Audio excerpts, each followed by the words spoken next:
Liberals might cheer such sentiments, but not all in the Catholic family are happy. There are some who are suspicious of selling out, of doing deals with modernity, and as a consequence of weakening a strong sense of Catholic identity. The liberal changes that have been going on have gone too far. And there are people that just want to stop that and just review the things that have been thrown out. In a church social club in Kent, these Catholics are proud that their local priest has restored what they see as a real gem of church tradition, what's called the extraordinary form, the old rite of the Latin Mass. You can walk into many churches that you wouldn't realise you were walking into a church. The language that's used is no different from the language that we use outside. There's no effort made to wear fine vestments. It's dumbing down the liturgy. There's a depth to the extraordinary form that you don't get with the ordinary form. There's a beauty to it. It's the traditional way that the church has worshipped for centuries. The church is a broad place. There are a lot of progressive Catholics who are in favour of women priests, married priests. What do you make of that wing of the church?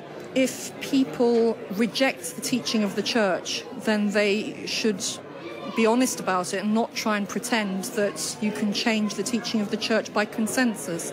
As Pope Benedict said when he was still Cardinal Ratzinger, truth is not subject to a majority vote.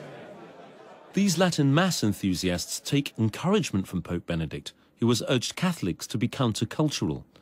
They love the old form of the Mass, but its introduction here at the Church of Our Lady of the Rosary in Blackfen has left other parishioners up in arms. Susan Reynolds had been a member of the parish for 36 years when she first noticed changes. I sang in the choir for years, and then suddenly we were being asked to do more and more Latin. We were expected then to kneel for communion.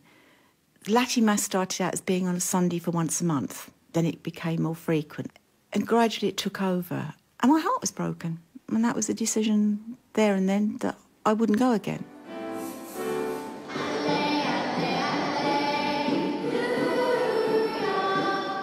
Susan jumped ship and opted for another parish. The form of worship there is a world away from the old rite. If you're a non-Catholic, you might wonder what all the fuss is about. The fact is that the choice of hymns, vestments, and whether the priest faces the people can touch a deep nerve. In this battle over tastes, traditionalists say the Pope is on their side. It was Benedict himself who issued a decree 3 years ago, which meant a priest could bring back the old Mass without first getting permission from his bishop.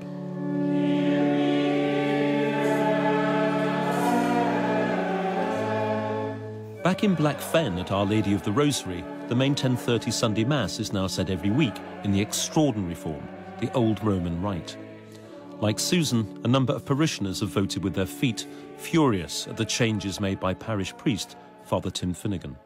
Over the weekend we have 4 masses. 1 mass out of those 4 is in the older form. But I think it wasn't just about the older form of the Mass, but a perception of the way in which the Church was moving and my own sympathies with that particular direction in which particularly Pope Benedict had taken the Church. But critics of this old rite service say you've got your back to them, you're speaking in a language they don't understand, and they feel excluded. They don't feel that they're part of the service. Silent spectators is the phrase people often use.